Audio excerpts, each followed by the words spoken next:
আসসালামু আলাইকুম। সকাল ৯টা বেজে ২৫ মিনিট। আজ মঙ্গলবার। বাংলাদেশ বেতার কক্সবাজার। স্থানীয় খবরে স্বাগত জানাচ্ছি এম জসিম। ফিফার অর্থায়নে রামু উপজেলার রশিদনগর ইউনিয়নে নির্মিত হতে যাচ্ছে একটি আধুনিক টেকনিক্যাল সেন্টার। মাঠ পর্যায়ে ফুটবল খেলোয়াড়দের দক্ষতা বাড়াতে এই প্রকল্প বাস্তবায়ন করছে বাংলাদেশ ফুটবল ফেডারেশন বাফুফে। গতকাল বাফুফে সহসভাপতি মোহাম্মদ ওয়াহিদ উদ্দিন চৌধুরী হেপির নেতৃত্বে স্বপ্নতরী বিনোদন কেন্দ্র সংলগ্ন বাফুফে টেকনিক্যাল সেন্টারের প্রস্তাবিত স্থান পরিদর্শন করেছে একটি প্রতিনিধি দল। পরিদর্শনকালে বাফুফে সহসভাপতি বলেন, এই প্রকল্পের মাধ্যমে দেশের ফুটবল উন্নয়নে নতুন অধ্যায় সূচিত হবে। ১৯.১ একর জমি জায়গায় নির্মিত এই সেন্টারে থাকবে ২টি খেলার মাঠ, আধুনিক জিম, সুইমিং পুল এবং নারী ও পুরুষের জন্য পৃথক ডরমেটরি।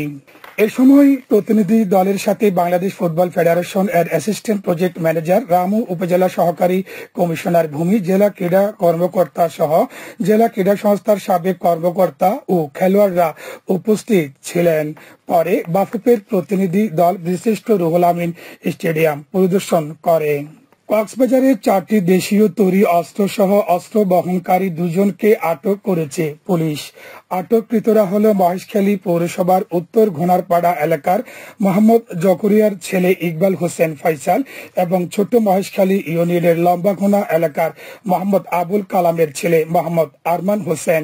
কক্সবাজার সদর থানার ওসি মোহাম্মদ ইলিয়াস খান জানান, গোপন সংবাদের ভিত্তিতে গতকাল কক্সবাজার সমুদ্র সৈকতের সুগন্ধা পয়েন্ট সংলগ্ন ঝাউবাগান এলাকায় পুলিশের একটি দল এই অভিযান পরিচালনা করে। এ সময় 2 জন যুবক পালানোর চেষ্টাকালে পুলিশ তাদের আটক করে। পরে আটককৃতদের সাথে থাকা একটি ব্যাগ তল্লাশি করে দেশীয় তৈরি 4টি বন্দুক ও 2টি গুলি উদ্ধার করে। এছাড়াও তাদের স্বীকারোক্তি মতে ঘটনাস্থলের কিছু দূরে রাখা তাদের ব্যবহৃত একটি মোটরসাইকেল জব্দ করা হয়। ওসি জানান, এই বিষয়ে আটককৃতদের বিরুদ্ধে সংশ্লিষ্ট আইনে মামলা দায়ের করা হয়েছে। বাংলাদেশ শিক্ষক সমিতি কক্সবাজার সদর ও রামু উপজেলা শাখার দ্বিবার্ষিক সম্মেলন অনুষ্ঠিত হয়েছে। গতকাল কলাতলীর একটি হোটেলের সম্মেলন কক্ষে এই সম্মেলন অনুষ্ঠিত হয়। এতে প্রধান অতিথি ছিলেন সাবেক জেলা শিক্ষা কর্মকর্তা মোহাম্মদ নাসির উদ্দিন। শিক্ষক সমিতি জেলা সভাপতি হুসাইনুল ইসলাম মাতবরের সভাপতিত্বে অনুষ্ঠিত এই সম্মেলনে প্রধান বক্তা ছিলেন জেলা শিক্ষক সমিতির সাধারণ সম্পাদক রঞ্জিত কুমার চক্রবর্তী। এ সময় শিক্ষক সমিতির নেতৃবৃন্দ ও সদস্যরা উপস্থিত ছিলেন। সভায় সমিতির 2 উপজেলা শাখার দ্বিবার্ষিক কমিটি গঠন সহ সমিতির উন্নয়নে ভবিষ্যৎ পরিকল্পনা বিষয়ে আলোচনা অনুষ্ঠিত হয়। মহেশখালী উপজেলার বড় মহেশখালী ইউনিয়ন আওয়ামী লীগ ও যুবলীগ নেতাকে গ্রেপ্তার করেছে থানা পুলিশ।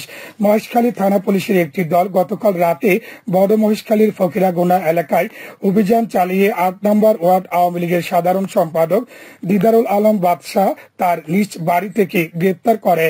এছাড়া দেবাঙ্গপাড়া এলাকায় অভিযান চালিয়ে ইউনিয়ন যুবলীগের যুগ্ম আহ্বায়ক মইনুদ্দিন জাহাঙ্গীর শিমুলকে গ্রেপ্তার করেছে পুলিশ। আওয়ামী লীগ নেতা বাদশার বিরুদ্ধে চাঁদাবাজি, জমি দখল ও আদালত অবমাননা এবং যুবলীগ নেতা শিমুলের বিরুদ্ধে বৈষম্য বিরোধী ছাত্র আন্দোলনে মহেশখালী থেকে অস্ত্র নিয়ে কক্সবাজারে গিয়ে আন্দোলনকারী শিক্ষার্থীদের উপর হামলার অভিযোগ রয়েছে। উখিয়ায় মেরিন ড্রাইভ সড়কে মোটর সাইকেলের ধাক্কায় এক সার্ভেয়ার নিহত হয়েছেন। গতকাল উপজেলার সোনারপাড়ায় এই দুর্ঘটনা ঘটে বলে জানান ইনানী পুলিশ ফাঁড়ির ইনচার্জ মোহাম্মদ শাহজাহান।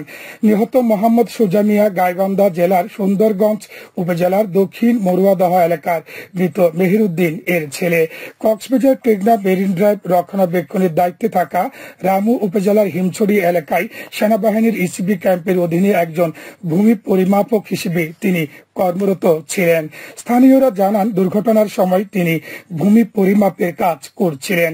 এক পর্যায়ে দ্রুত গতির একটি মোটর সাইকেল তাকে ধাক্কা দেয়। এতে তিনি গুরুতর আহত হন। পরে উদ্ধার করে কক্সবাজার জেলা সদর হাসপাতালে নিয়ে গেলে কর্তব্যরত চিকিৎসক তাকে মৃত ঘোষণা করেন। মহেশখালীর মাতারবাড়ির অভ্যন্তরীণ প্রধান সড়ক দ্রুত সংস্কারের দাবিতে মানববন্ধন ও প্রতিবাদ সভা অনুষ্ঠিত হয়েছে।